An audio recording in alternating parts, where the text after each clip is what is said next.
Hi, Blaine here.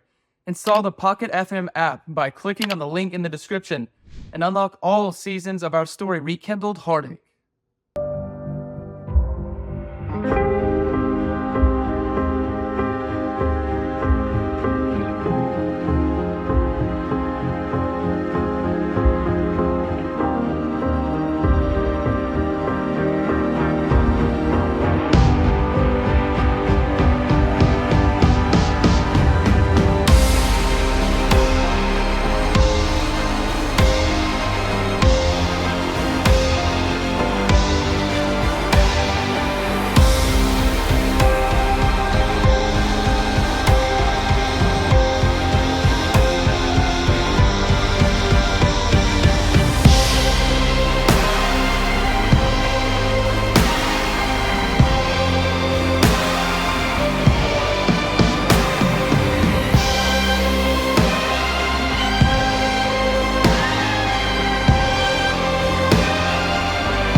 Kiss me, Zoey. Blaine's hand gripped her waist more firmly, his hopeful gaze on her. Embarrassed, Zoey hesitated, but eventually leaned in for a brief, gentle kiss, quickly pulling away. Even this fleeting touch melted Blaine's heart, bringing a rare smile to his face. Stingy. Zoey tried to push Blaine away, but he pulled her closer, hugging her tightly. Take care of yourself while I'm away. Feel free to use my card for anything you need. There's no limit. I'm fine, but thank you. I will. Blaine affectionately touched her cheek. I should leave now. Yes. Be careful, please. Zoey watched Blaine bored with tears streaming down her face. She lingered until his plane departed. See you soon, Blaine. Later, after visiting Max in the hospital, the first thing Zoey did was call Blaine, but the call didn't get through. She hurriedly went home and switched on the TV. At 2 p.m., Mexico City was hit by a 4.9 magnitude aftershock, the fifth one over magnitude 4 following the main earthquake. The number of missing people increased by 121. Zoey felt dizzy hearing this. She shut off the TV and tried to sleep, but found herself struggling.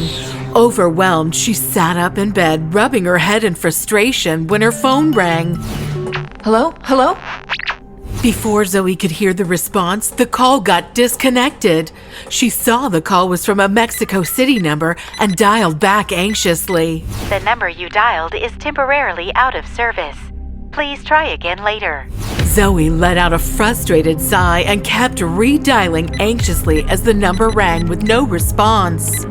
Just as she was about to give up hope, a deep and captivating voice finally answered. Hi, it's me, Blaine. Zoey's anxiety melted away when she heard Blaine's voice. I thought you weren't going to answer, and I was going mad. There was some network trouble. Blaine didn't mention to Zoey he had to walk several miles to reach a payphone to call her. He just wanted to hear her voice before heading back to camp. Yeah, I tried calling you on your cell, but it said your cell phone wasn't in service? As Zoey spoke with him, her worry was evident, but hearing his voice eased her racing heart, and she couldn't help but smile. There's no cell service here. All the cell towers are down, and only emergency calls can go through. How did you call me without a signal? Of course. I have my ways. Yeah. How are you? Not good. Why? Because you're not here. Blaine's soothing voice had a calming effect on Zoey. However, his teasing tone made her roll her eyes. Just kidding. I'm doing fine. I saw on the news that there have been a lot of aftershocks, so please be careful, okay? I'll be careful. Don't worry. Also, I am sorry if I woke you up. I'll do my best to call you early.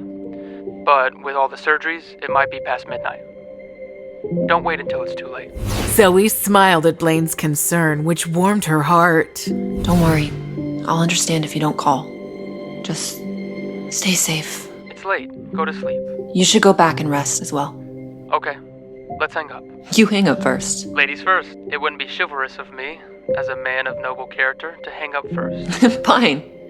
Then I'll hang up first. Good night. Good night.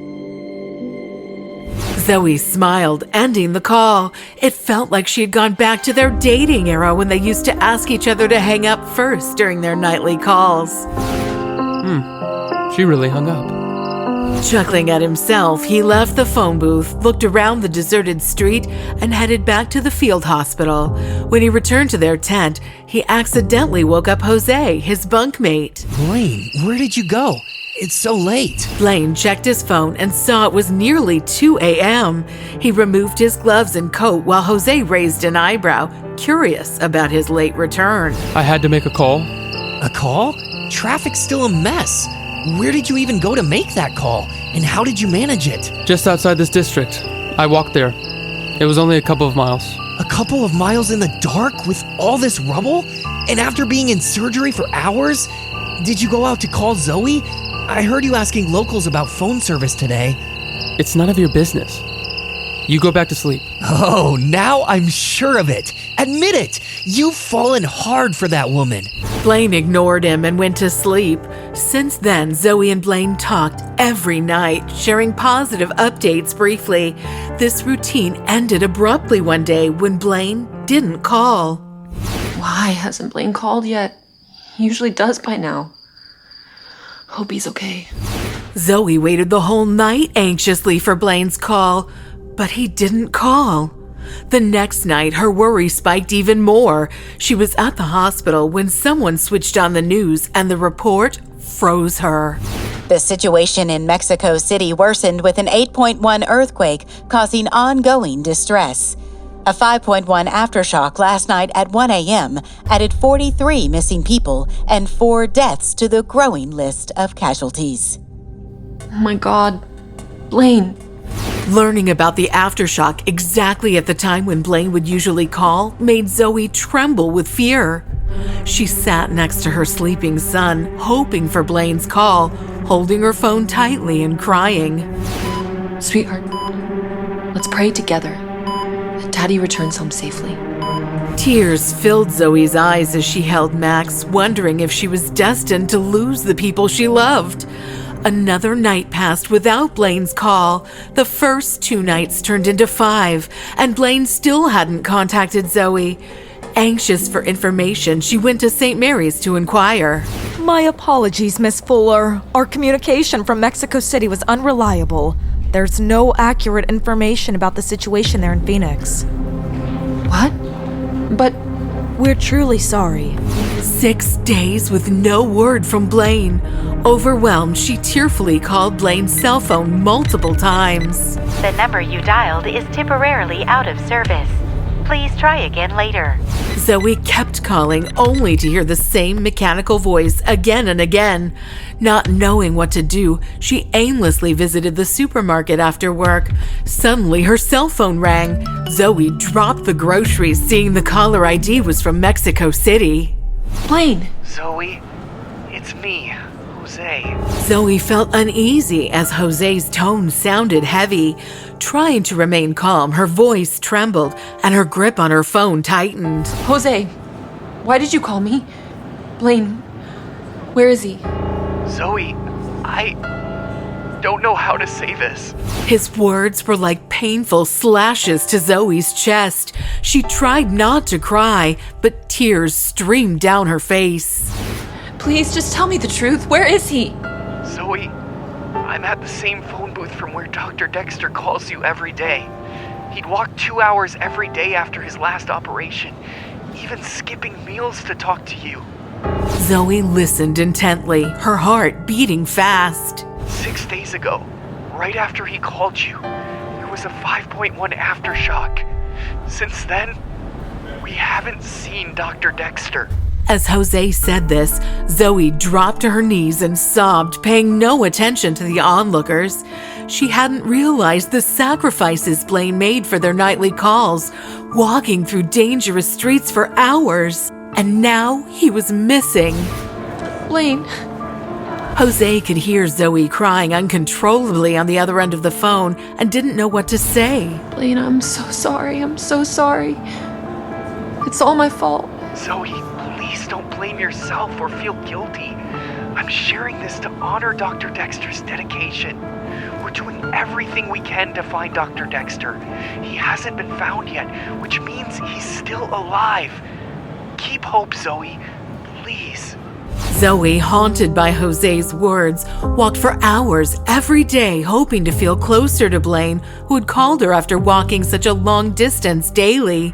A week later, learning about the St. Mary's team's return, she rushed there hoping to find Blaine. Tears welled, finding he wasn't there, fearing she might never see him again.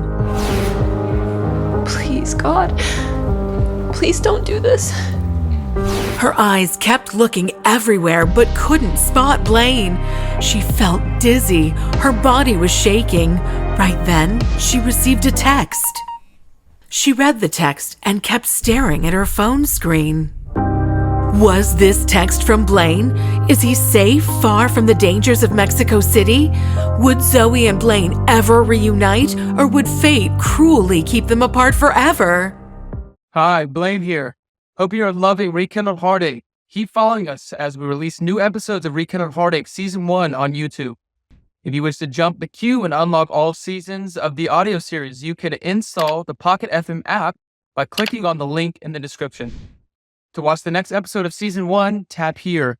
And to watch the full Season 1, click on the playlist.